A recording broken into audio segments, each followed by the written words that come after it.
Hammaga salom. Bu o'yinda Green o'ynayapmiz. Oldingidek qiziqarli video qana ketdi. Yo'q, chiqgan o'g'ri. Boshlatmoqchiman. Buni oxirigacha o'ramiz, oxirigacha ulguraveramiz. Keyin oxirida ko'ramiz qanday qinar ekan. Qaramasa ketdi ikkinchi kun. Ketdik.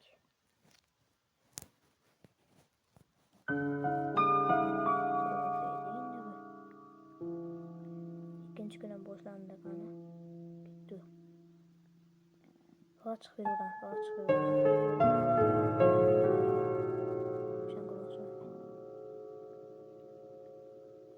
Qayerda bo'lishi mumkin endi? Chiqib qolinglar, kampirjon, chiqib qol.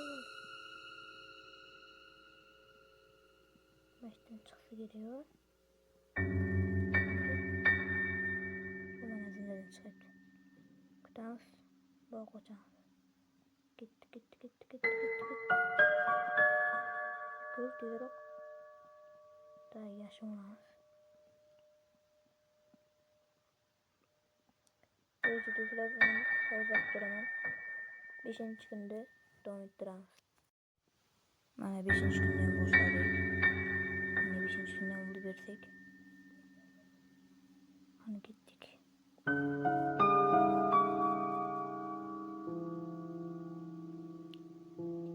Eshik ochaylik endi borib.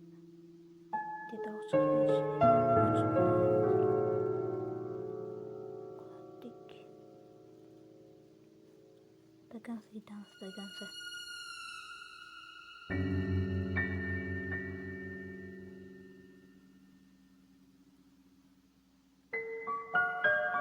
Ana keldi. Ol o'ligini og'irginchi kun bizni qiynab o'ldiradi. Ana ketdi. Qani. Abu ano'ku qo'lim chiqib ketgan-ku men. Deb bo'yinda sindir ekan balki o'shani o'ldiraman o'ylabman men. Aqbaqa qarayapmiz.